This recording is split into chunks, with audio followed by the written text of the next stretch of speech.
My name is Kira, and if you had told me 3 cycles ago that I would be sitting in a human cafeteria, watching these pink-skinned bipeds devour their processed nutrition cubes while making strange barking sounds they called laughter, I would have suggested you visit a mind healer.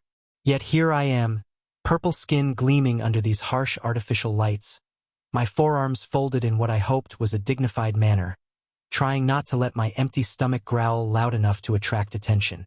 The irony was not lost on me. My species, the Valley, had conquered 17 star systems.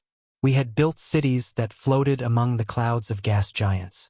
We had tamed black holes and used them as power sources. And yet here I was, a supposedly superior being, slowly starving on a human space station because my pride was too great to ask for help. "Look at the freak," whispered Mara Collins, a human engineer with hair the color of rust and a smile sharp enough to cut plasma conduits. She sat 3 tables away, but my enhanced hearing picked up every word. "For arms and still can't figure out how to get food. Maybe aliens aren't so smart after all." Her companions erupted in that peculiar human sound again. They called it laughter, a biological response to perceived humor that involved the violent expulsion of air through their breathing apparatus. Fascinating, really, if it weren't directed at my current predicament. I had been on Station Omega-7 for exactly 17 standard days. 17 days of watching humans stuff their faces with everything from synthesized proteins to something called pizza that looked like it had been assembled by a drunken engineer. 17 days of my own rations dwindling to nothing while I waited for transport back to Valley space. The problem, you see, was bureaucracy, that universal constant that plagued every sentient species across the galaxy. My diplomatic credentials had been misplaced in the human system. Without proper identification, I couldn't access the station's food replicators. Without currency, I couldn't purchase meals. And without swallowing what remained of my dignity, I couldn't simply ask for help. Pride, as it turns out, makes for a terrible meal. Day 18 of the Great Starvation Experiment. I muttered to myself while watching a human child, no taller than my waist, consume what appeared to be liquid sugar mixed with carbonated water. The subject continues to maintain her superior attitude while her internal organs slowly consume themselves. Truly evolution at its finest. That's when he appeared. Thomas Webb looked like every other human male on the station. Average height, brown hair that stuck up in directions that defied gravitational laws, and those strange blue optical organs that humans used for vision. He wore the standard-issue maintenance coveralls that marked him as one of the station's countless repair technicians. Nothing special, nothing remarkable, nothing that would suggest he was about to completely upend my understanding of human nature. He approached my table with the casual confidence of someone who either didn't recognize danger or simply didn't care about it.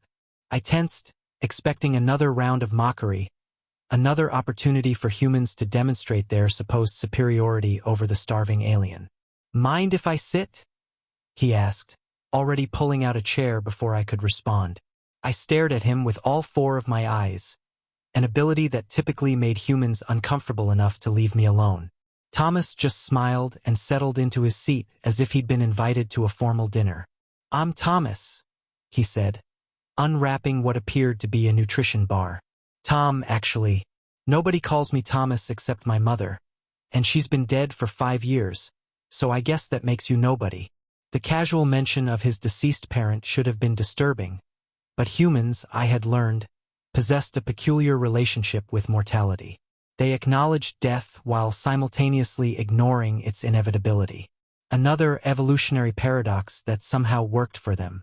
"I am Kira of the 3rd Noble House of Velter," I replied, my voice carrying the formal tones my etiquette instructors had drilled into me since childhood. "And you are sitting at my table without permission." "Your table?" Tom glanced around the cafeteria with exaggerated confusion. "Funny, I don't see your name on it. But then again, I can't read alien, so maybe it's there in tiny purple letters." Despite myself, I felt one of my secondary mouths twitch. Among my people, such casual disrespect would result in immediate social exile, if not physical combat. Yet there was something refreshing about his complete disregard for protocol. "Besides," Tom continued, taking a bite of his nutrition bar, "this is the only table with an interesting view. And what exactly makes this view interesting? I asked, genuinely curious despite my annoyance. Well, he said, gesturing toward the far wall where a massive viewport showed the swirling colors of the Andromeda Nebula. Most people look at that and see pretty lights. Me? I see a cosmic furnace where stars are born from the compressed dreams of ancient civilizations. Poetic, right? I blinked all 4 eyes in sequence, a gesture that in Valley culture indicated profound confusion. That is surprisingly philosophical for a maintenance worker. Hey now, Tom said, raising his hands in mock offense. Just because I fix broken things for a living doesn't mean I can't appreciate the universe's more artistic moments. Besides, somebody has to keep this bucket of bolts running, so you fancy diplomatic types can have your important conversations. About what exactly do diplomats from the Third Noble House often discuss?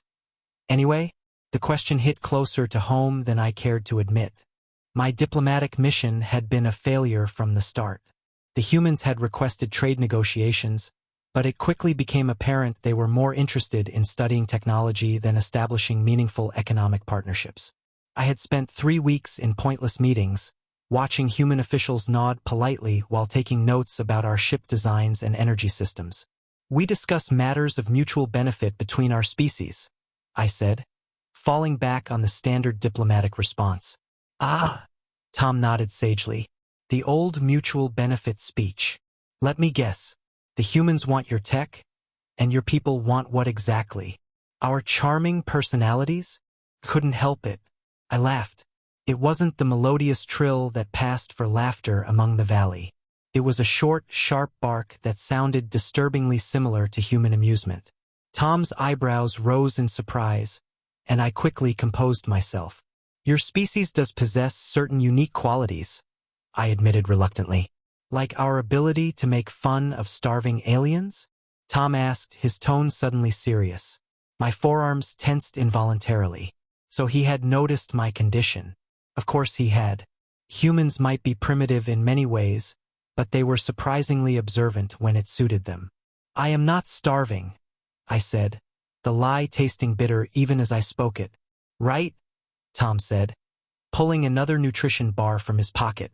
And I'm not a lowly maintenance worker who's been watching you sit in this cafeteria for the past week, looking longingly at everyone else's food while your skin gets paler by the day. Our skin did indeed lose its vibrant purple coloration when we were malnourished. It was an evolutionary trait designed to signal distress to other members of our species. Unfortunately, it also made it impossible to hide hunger from anyone who knew what to look for. Perhaps, I said carefully, my nutritional needs are simply different from human requirements. Perhaps, Tom agreed. But I'm betting they're not so different that you'd turn down a perfectly good protein bar if someone offered it to you. He slid the bar toward me.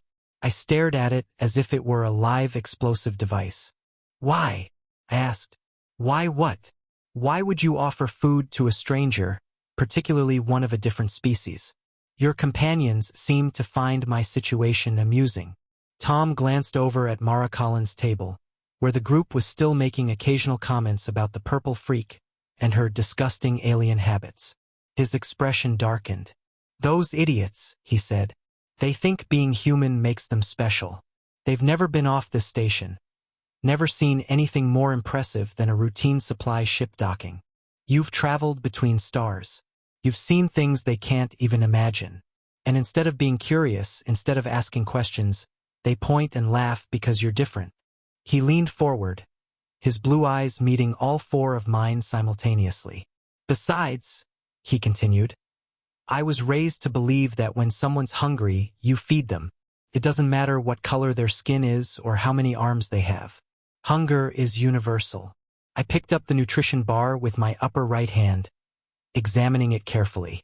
Human food was notoriously unpredictable. Some of it was surprisingly palatable, while other items could only be described as culinary war crimes. This will not poison me? I asked. Well, Tom said with a grin. It hasn't killed me yet, and I've been eating them for 3 years. Of course, human digestive systems are pretty robust. We evolved eating things that would terrify most civilized species. Despite my hunger, I hesitated. Accepting charity from a human would be seen as weakness by my people. The third noble house of Velter did not beg for scraps from primitive aliens. But then my stomach contracted painfully, reminding me that pride was a luxury I could no longer afford. I unwrapped the bar and took a small bite. It was not terrible.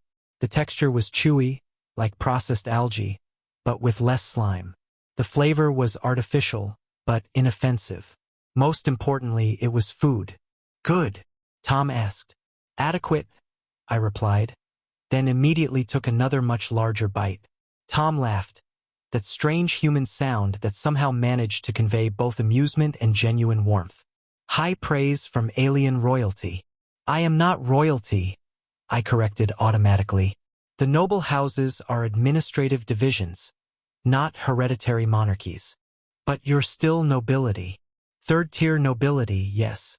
And here you are sharing lunch with a guy who unclogs waste recyclers for a living. Your parents must be so proud. I nearly choked on my third bite. How did you know that waste recycling was part of your duties? Lucky guess, Tom said. Plus, you've got that look. What look? The look people get when they realize they're talking to someone who's literally dealt with crap. Don't worry. I showered this morning. This time, my laugh was longer and more genuine. There was something refreshing about Tom's complete lack of filter. Among the diplomatic circles I usually moved in, every word was carefully chosen, every phrase analyzed for hidden meanings. Tom just said whatever entered his mind. Consequences be damned. You are either very brave or very foolish, I observed. Probably both, Tom agreed. My ex-wife certainly thought so. Of course, she also thought I was boring, lazy, and lacking in ambition, so maybe her judgment wasn't the best. You were married? For about 3 years. Turned out she wanted to marry a starship captain, not a maintenance worker. When it became obvious I wasn't going to magically transform into officer material, she found someone who already had shiny rank insignia. There was pain in his voice, carefully hidden, but still detectable. I found myself genuinely curious about this human story. That must have been difficult. It was what it was, Tom said with a shrug. People change. Dreams change.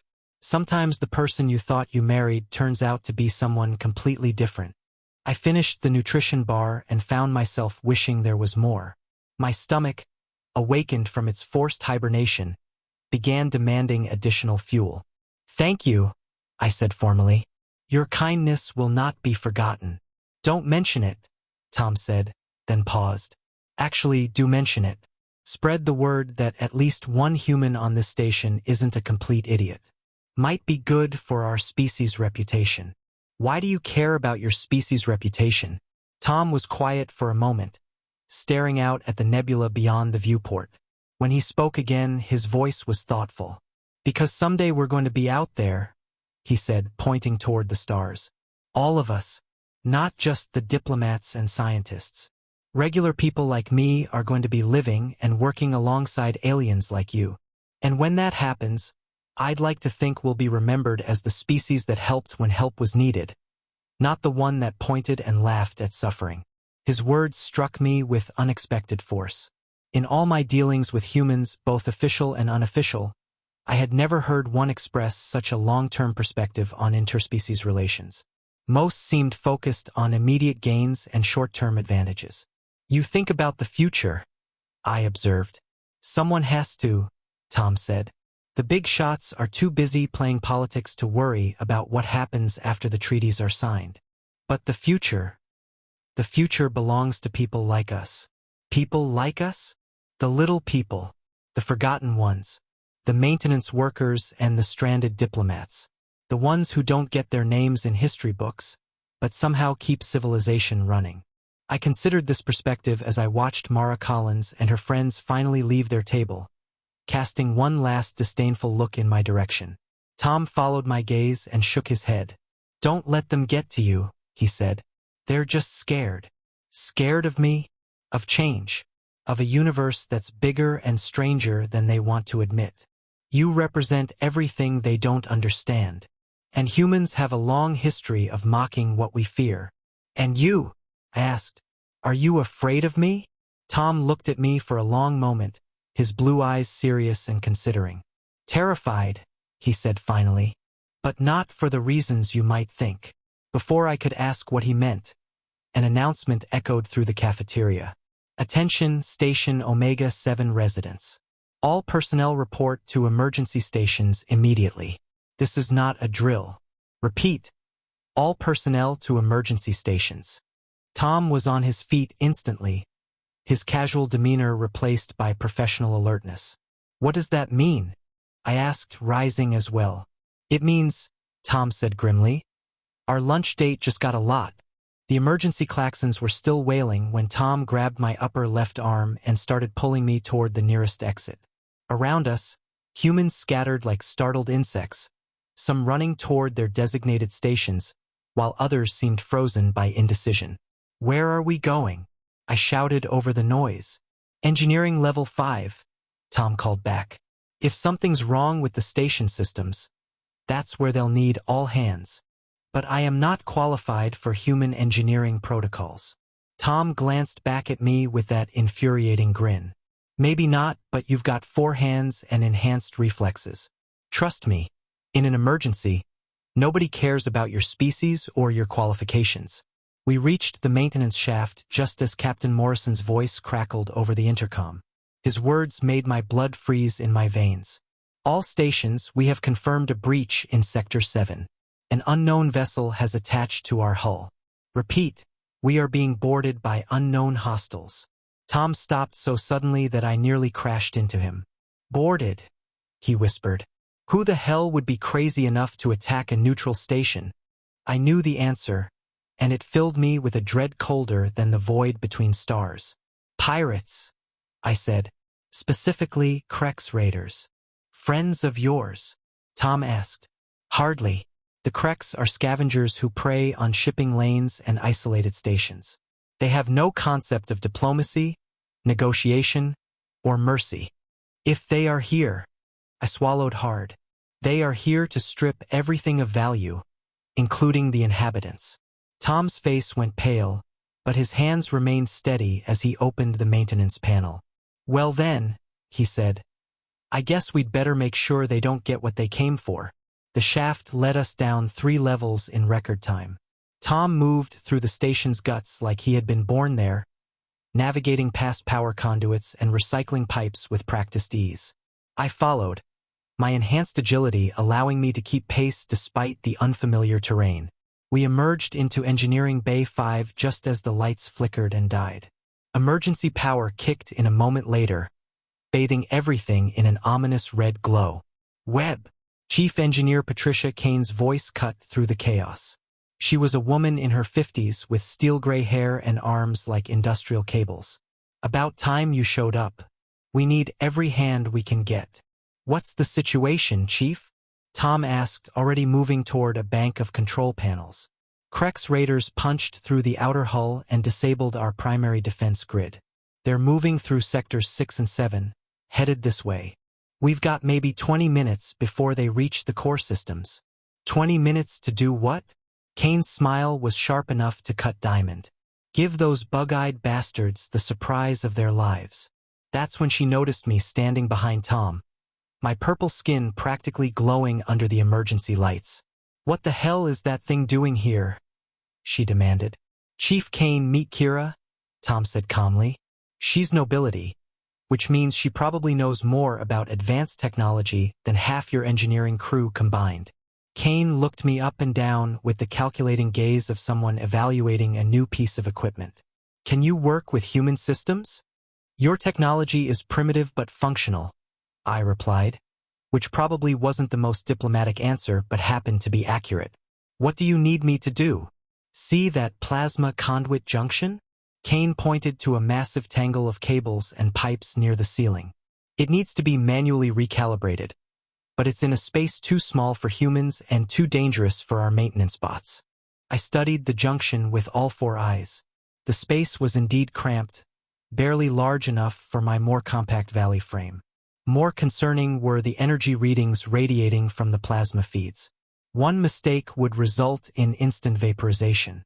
If we get that junction recalibrated, Kane said, we'll have enough power to activate the emergency defense protocols.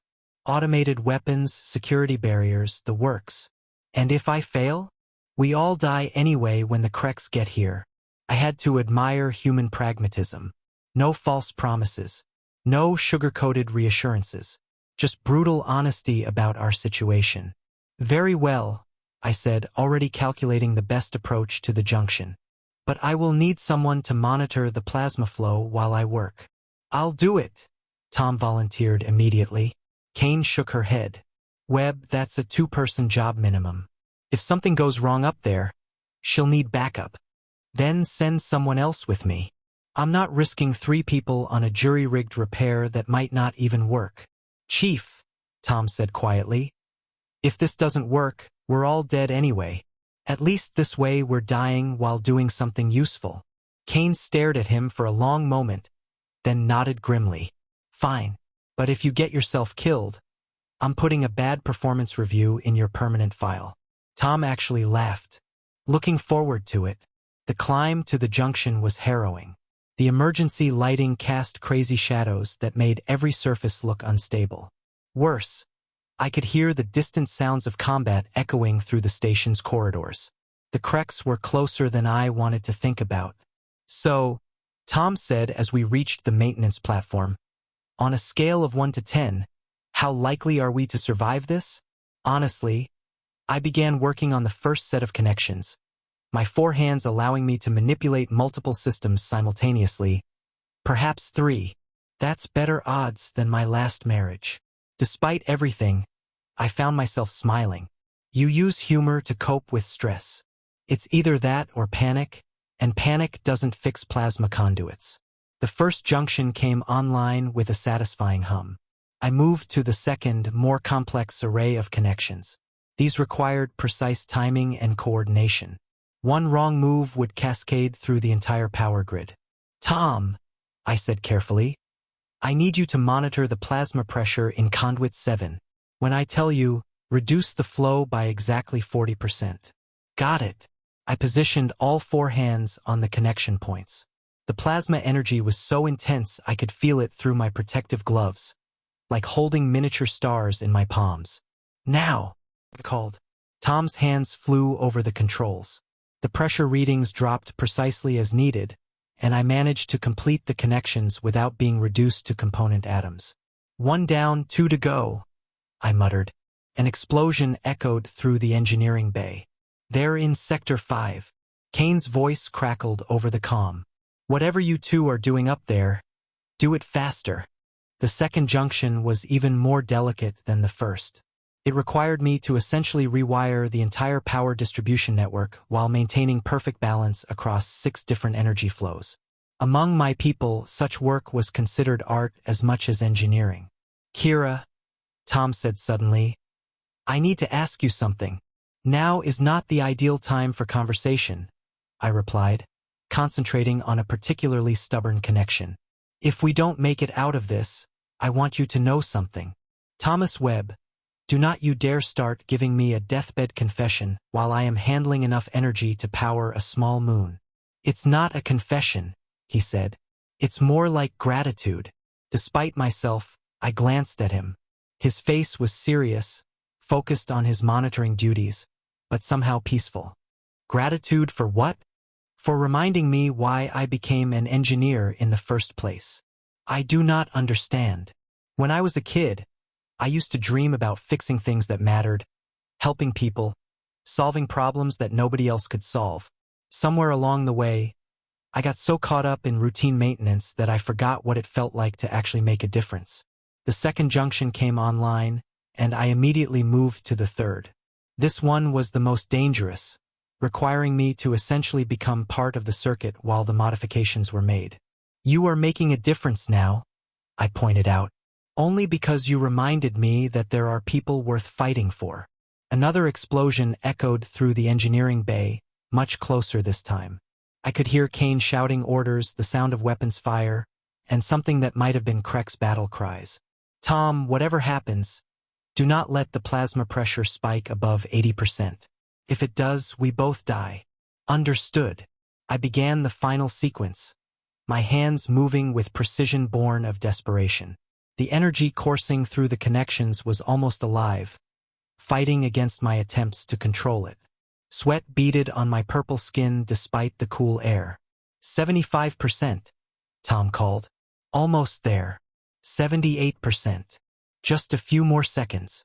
79% and climbing. I made the final connection just as the pressure hit the critical threshold. For a moment, nothing happened.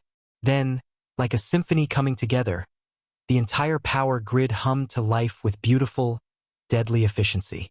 "We did it!" Tom shouted.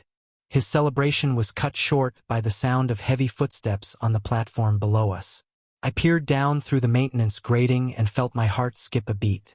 3 Krex warriors stood in the engineering bay, their insectoid carapaces gleaming in the emergency lighting. Each one was nearly 2 meters tall, armed with energy weapons that could cut through station bulkheads like tissue paper. Their multifaceted eyes scanned the area with predatory intelligence. Kane and her remaining crew were backed against the far wall, hands raised in surrender. The chief engineer's face was bleeding from a nasty cut, but her eyes blazed with unbroken defiance.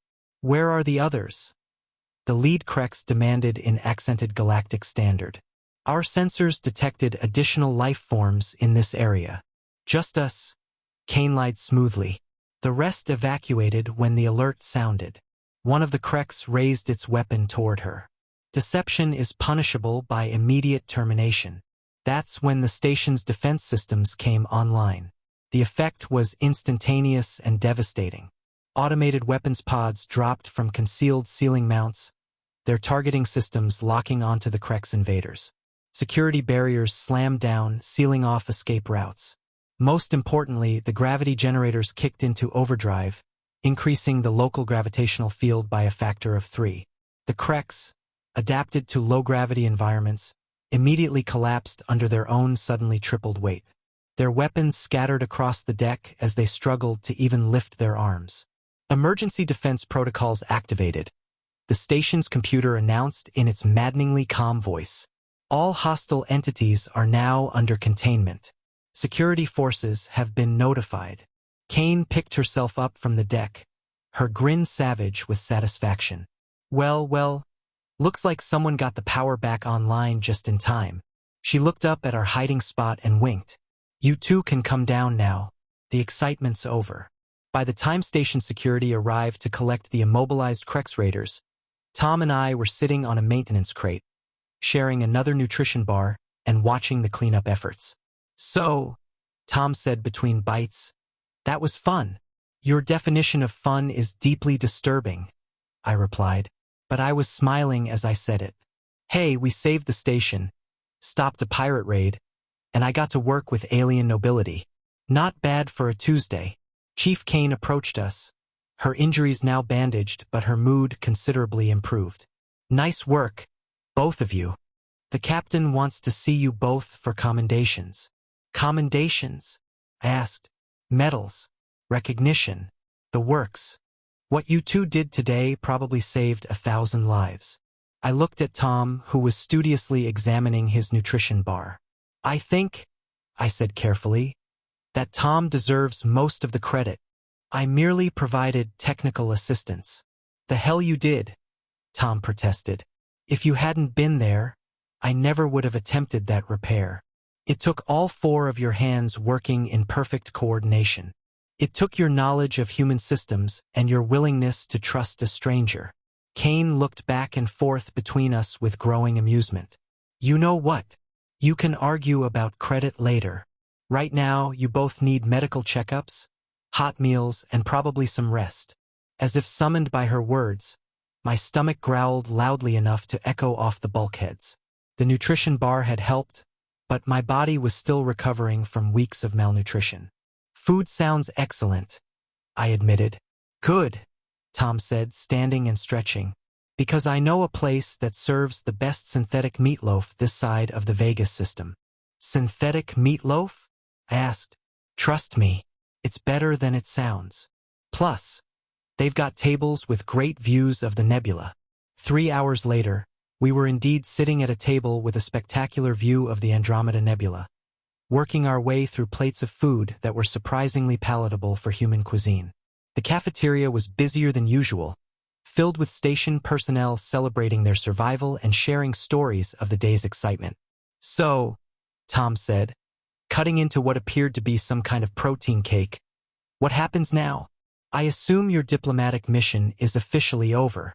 "Actually," I said, savoring a bite of something called mock turkey, "I received word from my superiors while we were in medical. It seems that news of today's events has reached the Valley High Council." "Good news or bad news?" "Both.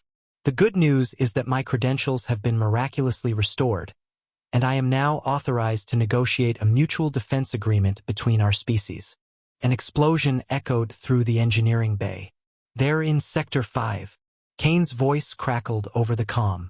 "Whatever you two are doing up there, do it faster."